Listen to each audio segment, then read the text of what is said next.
7 साल, 14 साल, 21 साल, ये 3 सीढ़ियां हैं, 3 पायदान है, ये 3 दस्तक है जागने वाले के लिए, जाग जाने वाले के लिए। अगर 7 साल में जाग गया तो बहुत अच्छी बात है, 14 साल में जाग गया तो भी अच्छी बात है, 21 साल में जाग गया तो भी अच्छी बात है।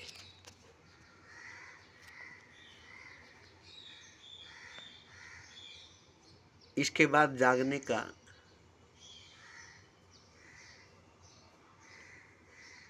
कोई द्वार नहीं है, कोई दस्तक नहीं है और कोई ज़रूरत नहीं है। अब सोए रहो, सोए सोए जीते रहो और सोए सोए मरते रहो। अब कुछ भी करो, कुछ भी करो, सोई हुई हालत में, बेहोशी की हालत में, मरी हुई हालत में,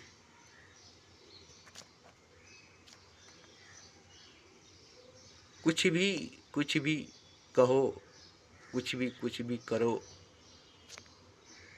ये सब बेकार है, क्योंकि तुम तो सोए हो, बेहोश हो, मरे पड़े हुए हो।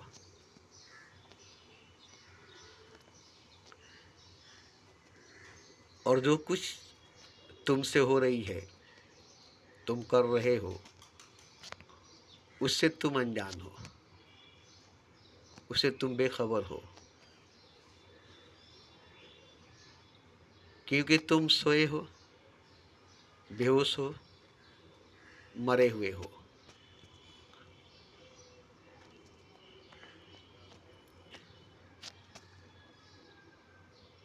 तुमसे सब कुछ कराया जा रहा है, तुम पर सवार होकर, तुम पर हावी होकर।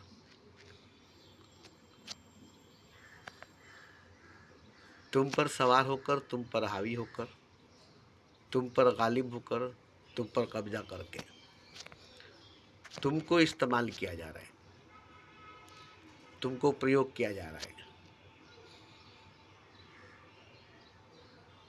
क्योंकि तुम सोए हुए हो, बेहोश हो, मरे हुए हो और तुम्हारी जिंदगी का इस्तेमाल कोई और कर रहा है। तुम्हारे जिंदगी का प्रयोग कोई और कर रहा है, जिसको तुम जानते नहीं हो, क्योंकि तुम सोए हो, तुम बेहोश हो, तुम मरे हो। तो तुम्हारा जीवन, तुम्हारी जिंदगी, जिसका तुम प्रयोग नहीं करते हो, जिसका तुम इस्तेमाल नहीं करते हो, क्योंकि सो कर के, बेहोश होकर के, मरे हुए होकर के, बीमार होकर के कोई कुछ नहीं कर सकता, किसी से कुछ नहीं होता। करने के लिए जागना जरूरी है, उसमें रहना जरूरी है, जिंदा रहना जरूरी है और मस्त, तंदुरुस्त, ताकतवर होना जरूरी है।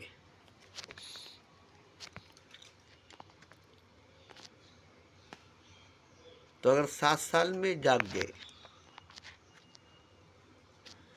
तो जागने के बाद तुम अपने जीवन का प्रयोग करोगे, अपनी जिंदगी का इस्तेमाल करोगे।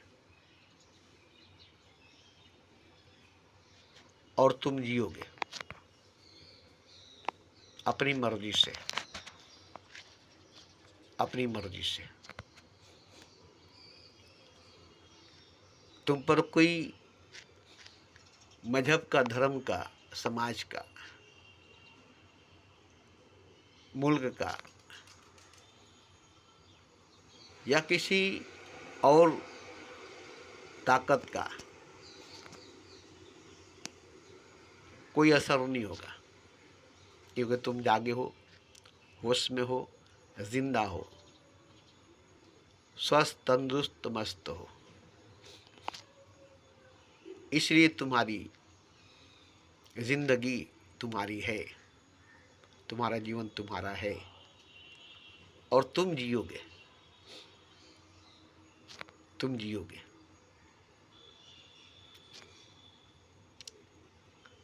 अगर 7 साल में नहीं जागे, एक मौका और है, 14 साल की उम्र। ठीक 14 साल की उम्र में पूरा साल भर मौका है। 14 साल का पूरा साल 1 साल का मौका है। 1 साल में जाग गए तो ठीक, नहीं तो फिर सोए रहे, बेहोश रहे, मरे रहे। फिर आखिरी मौका है 21 साल का।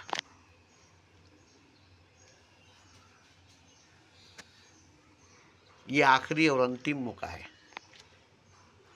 21 साल का।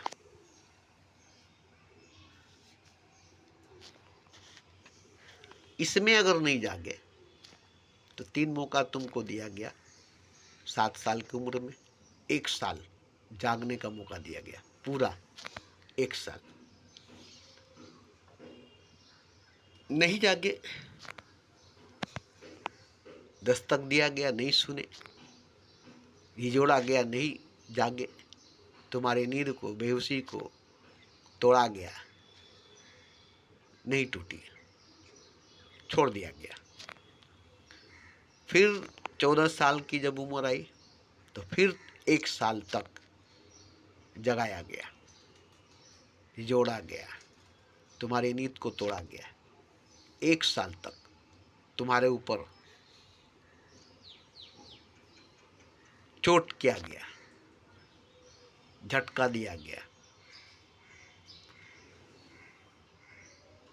तुम्हें मारा गया, पीटा गया,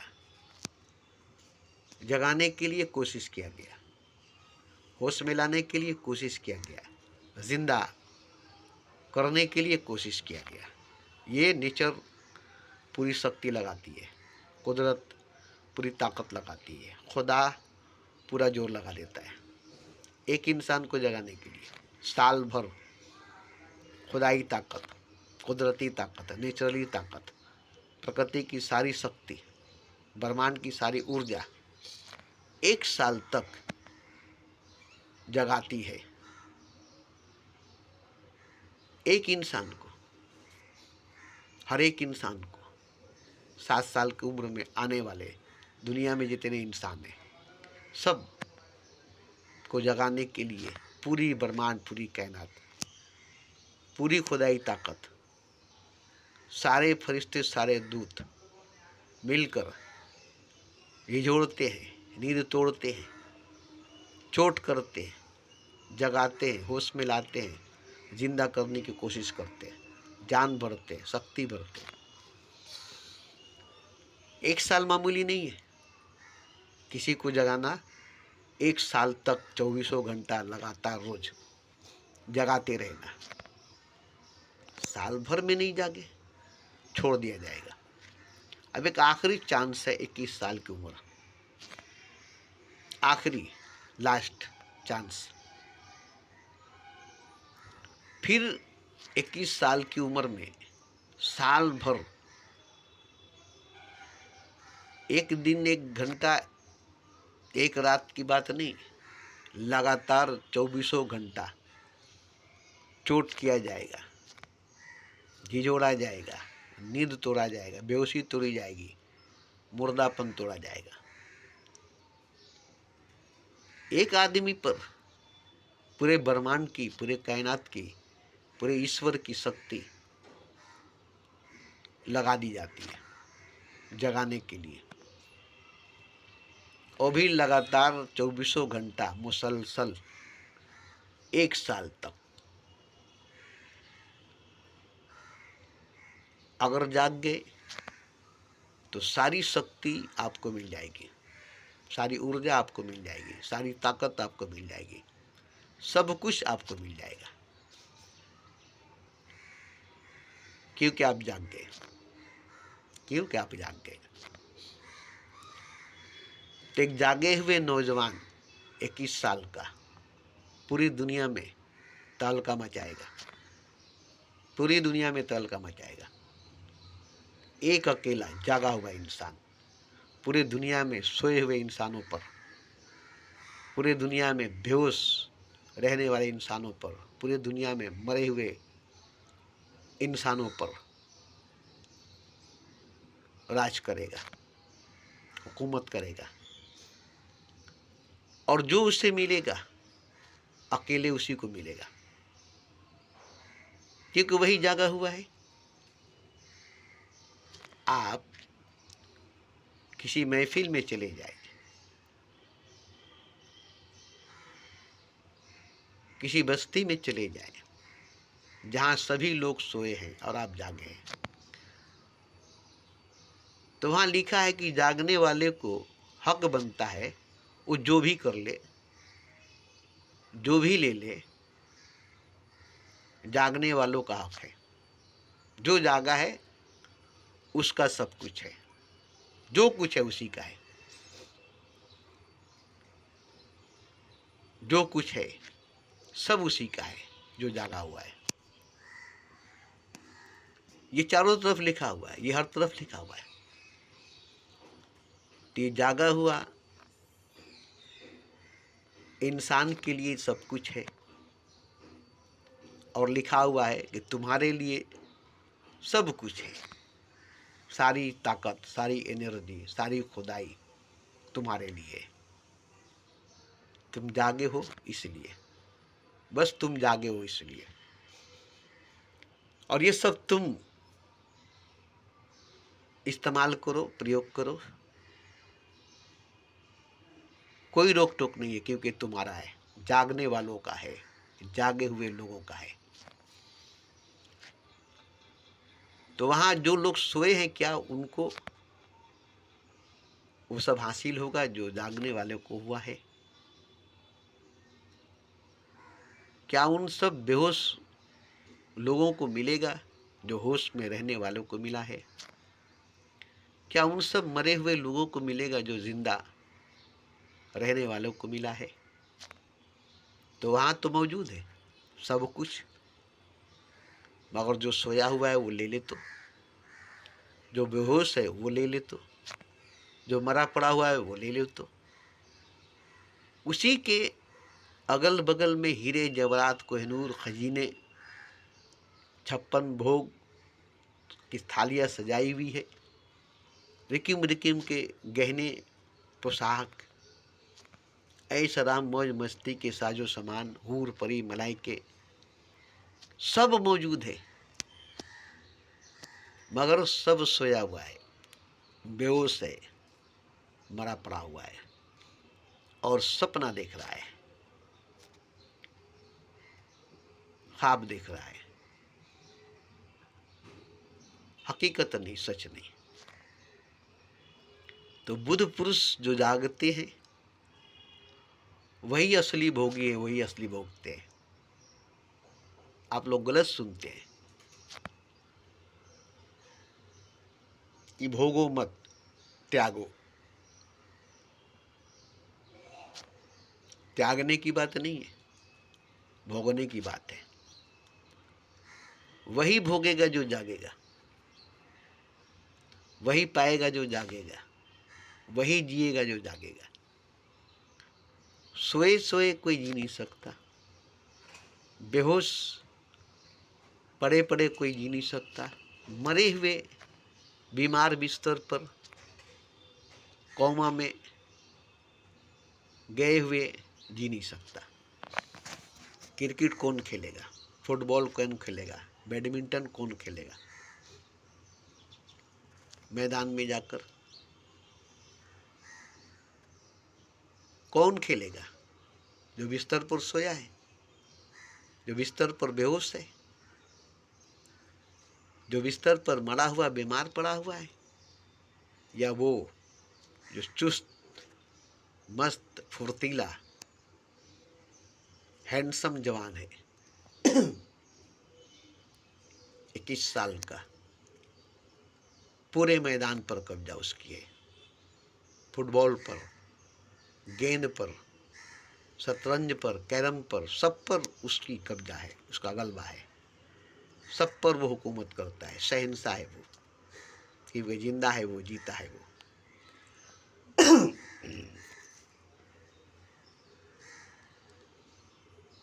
तो यहाँ ईश्वर को खोजने वाले बहुत है, मगर वो कौन है? जो सोए हुए हैं, बेहोश है, मरे हुए हैं, अज्ञानता में डूबे हुए हैं, जहालत में डूबे हुए हैं, जबकि है वो पंडित, है वो गुरु, है वो ज्ञानी, शास्त्रों का, वेदों का, उपनिषदों का, कुरान व हदीस का, शब्दों का, लफ्ज़ों का ज्ञान है, इल्म है,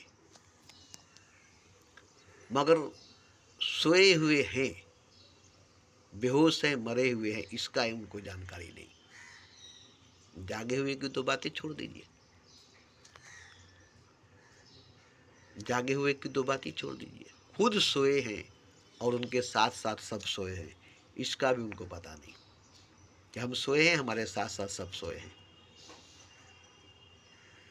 और ये सब सोई हुई हालत में हो रही है, बेहोशी की हालत में हो रही है, मरी हुई हालत में हो रही है। पंडित को, गुरु को, ज्ञानी को, पादरी को इस बात का पता है कि वो सोया हुआ है, वो तो कहेगा मैं जागा हुआ तभी तो ग्रंथ पढ़ रहा हूँ, शास्त्र पढ़ रहा हूँ, उपनिषद पढ़ रहा हूँ, कुरान पढ़ रहा हूँ, गीता पढ़ रहा हूँ, रामायण पढ़ रहा हूँ, जागा हुआ हूँ तभी तो नमाज पढ़ रहा हूँ, पूजा कर रहा हूँ, मस्जिद में जा रहा हूँ, मंदिर में जा रहा हूँ, काबा, कैलाश, काशी में जा रहा हूँ, जागा हुआ हूँ तभी तो। यही सोए हुए इंसानों की निशानी है, सोए हुए हो, इसलिए तुम बेबस हो, तुमसे ये कराया जा रहा है, तुमको ये पढ़ाया जा रहा है, तुमको दौड़ाया भगाया जा रहा है, तुमको सजदा पूजा पाठ कराया जा रहा है, इसलिए कि तुम सोए हो। जागे हुए से कोई करा न ले, जागे हुए पुरुषों से कोई सजदा करा ले, पूजा करा ले, पाठ करा ले, ग्रंथों शास्त्रों का अध्ययन करा ले, तो उसमें लिखी हुई बातों को सुना दे, तो जागे हुए पुरुषों को इन कागजी किताबों का, इन कागजी लिखी हुई बातों का ज्ञान नहीं होता। वो जो बोल देते हैं, कुरान बनता है, गीता बनता है, रामायण बनती है, उपनिषद बनता है, कृष्ण जो कहा गीता बना, राम जो कहे रामायण बना, जीसस जो कहा बाइबल बना, मोहम्मद जो कहे कुरान बना। तो कुरान पढ़कर नहीं बोले, वो कहे तो कुरान बना। कृष्ण गीता पढ़कर नहीं बोला, वो कहा तो गीता बना। राम रामायण पढ़कर नहीं बोले, वो जो कहे रामायण बना। जीसस बाइबल नहीं पढ़े, वो जो कहे बाइबल बना। तो ये लोग तो जो कहे ग्रंथ बना, शास्त्र बना, गीता बना, कुरान बना, रामायण बना, बाइबल उपनिषद बना, तो ये लोग जागे हुए थे और कहे थे, और आपको सुनाई दिया, आप सुने। कृष्ण ने कहा अर्जुन को, अर्जुन नहीं सुना क्योंकि सोया हुआ था, बेहोश था। मरी हुई हालत में था। और कृष्ण ने कहा, अर्जुन के माध्यम से कहा। अर्जुन को गीता का ज्ञान नहीं हुआ, कृष्ण कहा अर्जुन से, गीता का ज्ञान अर्जुन को नहीं हुआ। ऐसे ही जीसस से भी खुदा ने कहा बाइबल, और बाइबल का ज्ञान जीसस को नहीं हुआ। और ऐसे ही कुरान भी खुदा ने कहा मोहम्मद के माध्यम से, जरिया से, मगर कुरान का इल्म मोहम्मद को भी नहीं हुआ। उनको सुनाई दिया, वो सुने और बोल दिए। खुदा की आवाज़, गैबी आवाज़, आकाशवाणी सुनाई दिया, सुने और बोल दिए। लोगों ने उसे लिख दिया। अब पंडित, गुरु, ज्ञानी उसे छाप करके पढ़ रहे, समझ रहे।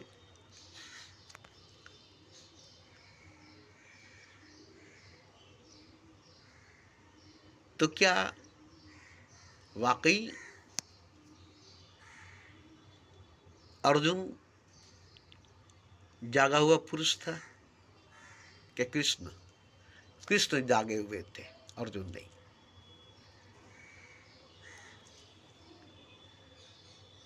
ऐसे ही मोहम्मद जागे हुए थे, सुनने वाले असहाबी सोए हुए थे, बेहोश थे, मरे हुए थे, और वो सुन रहे थे। क्योंकि देखिए, मैं जो बोल रहा हूँ, खुदा की बात सुनाई दे रही है मोहम्मद को और किसी को नहीं। खुदा की आवाज़ सुनाई दे रही है मोहम्मद को और किसी को नहीं। वही मौजूद है सब, वही बैठे हैं सब, और सिर्फ मोहम्मद को सुनाई दे रही है, जैसे सिर्फ अर्जुन को सुनाई दे रहा है। और वहाँ महाभारत के रणभूमि में सभी मौजूद है, किसी को सुनाई नहीं दे रहा है, किसी को दिखाई नहीं दे रहा है, सिर्फ अर्जुन को, सिर्फ अर्जुन को। तो जिसको खुदा की बात सुनाई दे रही है, खुदा की आवाज़ सुनाई दे रही है, वो उस वक्त किस हालत में है?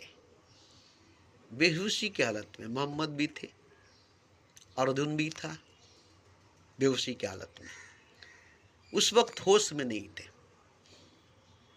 बस उन पर बात उतर रही थी, कुरान उतर रहा था, अर्जुन पर गीता उतर रही थी, और वो बेहोश थे। बेहोशी में आवाज़ सुनाई दी खुदा की, बात सुनाई दी खुदा की। होश में आए तो मालूम हुआ कि एक आवाज़ सुनाई दिया, एक बात सुनाई दिया जो गैबी थी, आकाशवाणी थी, आसमान से आई हुई थी, आकाश से आई हुई थी। याद किया तो ये बात थी। तब असहाबियों को कहा, उसे लिख दिया गया, उसे लिख दिया गया। तो यहाँ देखिए, बेहोशी में खुदा की बात सुनना, नींद में खुदा की बात सुनना, ख्वाब में खुदा की बात सुनना। उसके बाद जैसे रात में ख्वाब देखे, उस वक्त आप सोए थे, जागे तो हमने ये ख्वाब देखा, अब याद कर रहे, ये ख्वाब हमने देखा है, हमें ये ख्वाब दिखाई दी गई है, ख्वाब में हमसे ये कहा गया है। तो सोए थे ना, तब आपको ख्वाब में दिखाई दिया, सुनाई दिया। अगर जागे हुए होते तो, और रियल में सच में दिखाई देता, रियल में सच में सुनाई देता। तो जिसको रियल में सच में सुनाई दिया है वही रियल में सच में सुना है, जिसको रियल में सच में दिखाई दिया है वही रियल में सच में देखा है। ख्वाब में, सपने में, बेहोशी में, नींद में, मूर्छित अवस्था में, मरी हुई हालत में, बीमार हालत में बहुत कुछ सुनाई देता है। बीमार इंसान को, बीमार आदमी को बहुत कुछ उल्टा पुल्टा बात, आवाज़ सुनाई देती है। जब कोई खूब ज़्यादा 100 डिग्री से ऊपर बुखार में चला जाता है तो अग बग बकता है, उसे दिखाई देता है, उसे सुनाई देता है।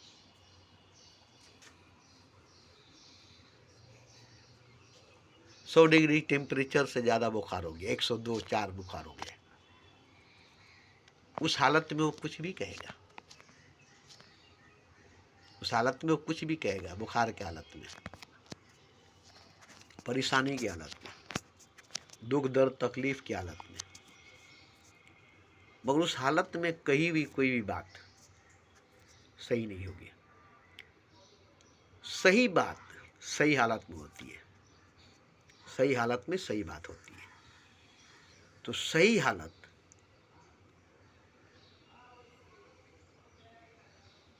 इंसान की तब तक नहीं आएगी जब तक उसके सातों चक्र जाग नहीं जाएंगे। साहस चक्र पर चेतना पहुंच नहीं जाएगी तब तक सही हालत में वह इंसान नहीं आएगा। तो सही हालत में पहुंचने का मतलब चेतना साहस चक्र पर, सर के तालू पर पहुंच चुकी है। अब वहाँ से वो ईश्वर से, खुदा से डायरेक्ट कनेक्शन जुड़ गई है। अब वहाँ से जो बात निकल कर आ रही है वो ईश्वर की बात है, खुदा की बात है, किसी व्यक्ति की बात नहीं है, किसी व्यक्ति की बात नहीं है। तो इस हालत में पहुंचे हुए इंसानों की बात, इस हालत में ठहरे हुए इंसानों की बात, सांस चक्र में, सर के तालु में चेतना पहुंच गई। अब वहां से जो बात चेतना को सुनाई दे रही है, जो बात चेतना सुन रही है, वही ईश्वर की बात, खुदा की बात। अब वहां उस वक्त ठहरा हुआ है, सुन रहा है। अब वो जो बोलेगा वही गीता बनेगी, रामायण बनेगा, कुरान बनेगा, उपनिषद बनेगी। मगर उस वक्त कोई मानेगा नहीं, नहीं माना कुरान को उस वक्त के लोग, खुदा की बात को, मोहम्मद की जुबान से निकली हुई खुदा की बात को नहीं माना मक्के के लोगों ने, कुफारे मक्का ने, कुरैश मक्का ने।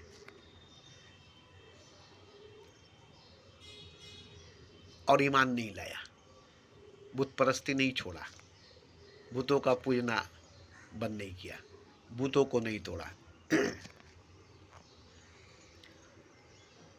तो जो भी बुद्ध पुरुष होगा वो उसी अवस्था में, उसी अवस्था में होगा। उसकी चेतना आखिरी शिखर पर, आखिरी बुलंदी, आखिरी ऊंचाई पर पहुंच जाएगी। अब वहाँ ईश्वर और चेतना एक हो जाएगी, चेतना और ईश्वर एक हो जाएगी। अब ईश्वर ही बोल रहा है, चेतना नहीं है, वहाँ ईश्वर है। और ईश्वर की बात मनुष्य की जुबान से निकलेगी तो सुनने वाला क्या कहेगा? मंसूर को मार दो, अनलक को मार दो, समस्तब्रेश को मार दो, ये खुद को खुदा कहता है। मार दिया गया, खुदा ने कहा मंसूर की जुबान से, अनलक की जुबान से, शम्स-तबरेज़ की जुबान से, और मार दिया अनलक को, शम्स-तबरेज़ को, मंसूर को। आलिम थे मारने वाले, जाहिल नहीं थे, फतवा लगाए थे। मुफ्ती थे, जाहिल नहीं थे, और उसको मार दिए जो खुदा की बात कहे थे, खुदा से एक होकर के, ईश्वर की बात कहे थे, ईश्वर से एक होकर के। ईश्वर की बात को नकारे, खुदा की बात को इनकार किए, तभी तो मार दिए मंसूर को, अनलक को, शम्स-तबरेज़ को। अगर एक्सेप्ट किए, तस्लीम किए होते, मान लिए होते, तो मंसूर की पूजा करते, अनलक की सजदा करते, शम्स-तबरेज़ की तवाफ करते, क्योंकि उस वक्त वो खुदा ही थे। उस वक्त शम्स-तबरेज़ नहीं था, मंसूर नहीं था, अनलक नहीं था, खुदा था। वजूद में खुदा आया था, इंसानी वजूद में, लिबासे बसर में खुदा उस वक्त आ गया था। विराट बूंद में समा गया था, सागर कतरा में समा गया था, अजीम अदना में आ गया था। और इन्हें अदना ही लगा, कतरा ही लगा, बूंद ही लगा, सागर नहीं लगी,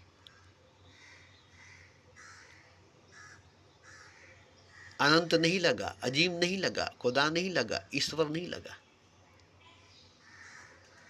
पागल लगे, पागल लगे, और मार दिया गया, बड़ी बुरी तरह से मारा गया। अनलक को, शम्स-तबरेज़ को खाल उतार दिया गया जिंदा,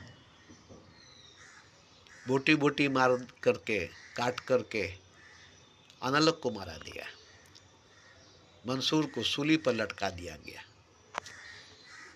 कैसे आलिम थे, कैसे आलिम थे, खुदा को नहीं जानने वाले, कुरान को जानने वाले, फतवा को निकालने वाले। जब सामने खुदा आया तो खुदा को ही मार दिए, शम्स-तबरेज़ को नहीं मारे, खुदा को मारे। मंसूर को नहीं मारे, खुदा को मारे। अनलक को नहीं मारे, खुदा को मारे। ये तो जाहिर होगी ना बात कि मारे गए मंसूर के खुदा, मारे गए अनलक के खुदा, मारे गए शम्स-तबरेज़ के खुदा। इन्होंने अपने खुदा को मार दिया, असली खुदा को, जो इनके सामने खुलकर आया और कहा। और इन्होंने अपने असली खुदा को नकली खुदा समझकर मार दिया, असली खुदा को नकली खुदा समझकर मार दिया। कैसे?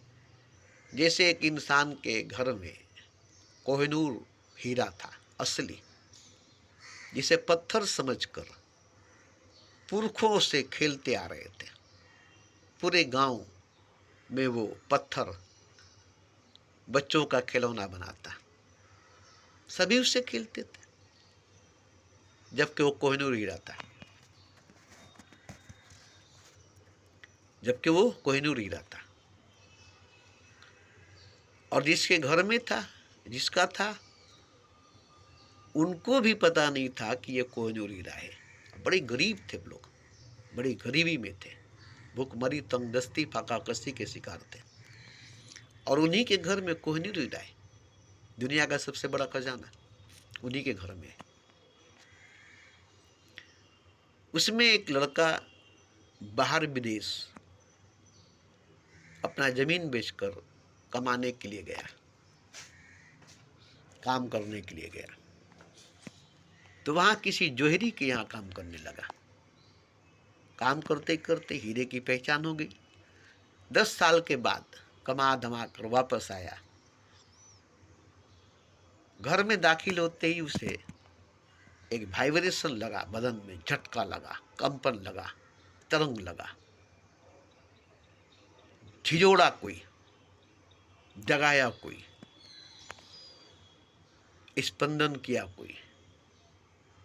आलिंगन किया कोई अदृश्य शक्ति, हैरान हो गया।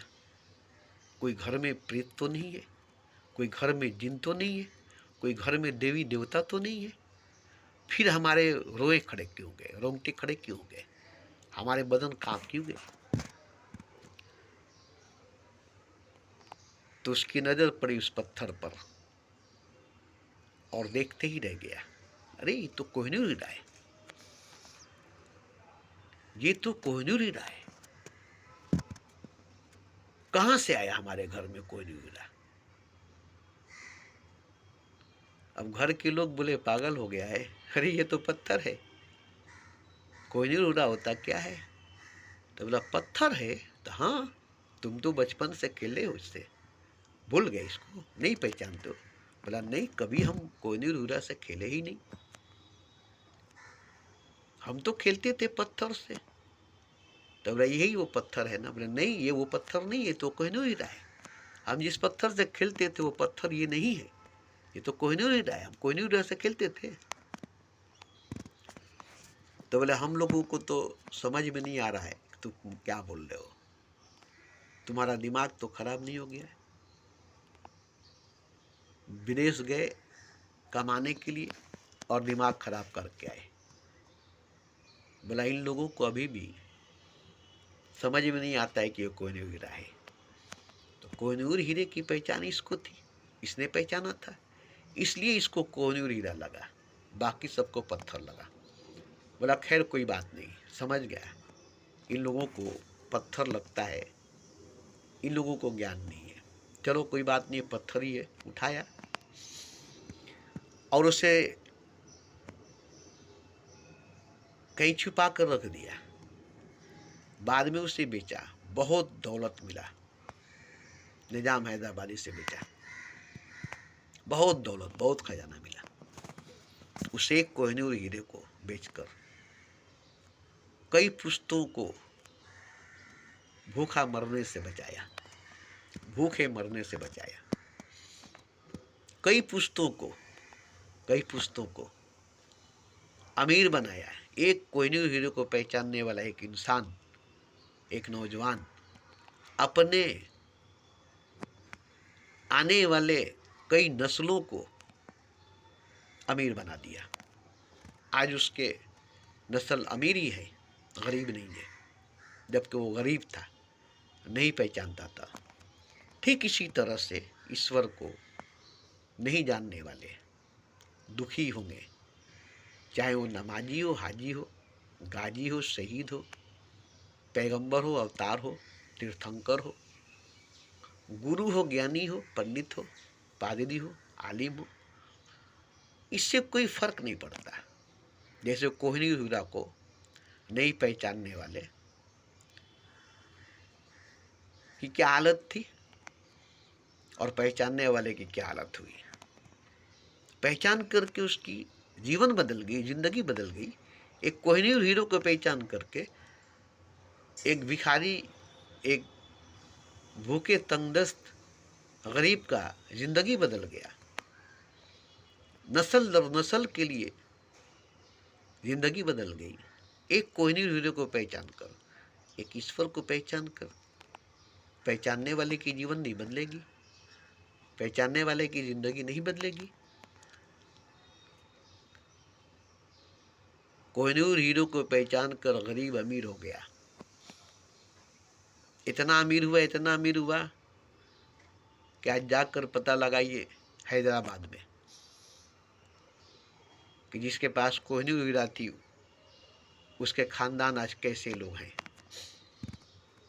तो कोहिनूर हीरा को पहचान कर नस्ल दर नस्ल की जिंदगी बदल गई। एक खुदा को पहचान करके इंसान की जिंदगी नहीं बदलेगी, इंसान नहीं बदलेगा, सवाल ही नहीं पैदा होता है, सवाल ही नहीं पैदा होता है। कोहिनूर हीरा तो पत्थर है, खुदा तो पत्थर नहीं। कोहिनूर हीरा तो पत्थर है, भगवान तो पत्थर नहीं। और भगवान को पहचानने वाला, खुदा को पहचानने वाला खुदा ही होगा। जो जाने हरि को सोई हरि होए, जो जाने खुदा को वही खुदा है। कोई नहीं खुदा को पहचानने वाला अमीर होगा और खुदा को पहचानने वाला खुदा होगा। बस इतना ही का फर्क है। आप भी पहचानिए खुदा को, आप भी खुदा होंगे। जो भी पहचानेगा खुदा को वो खुदा होगा।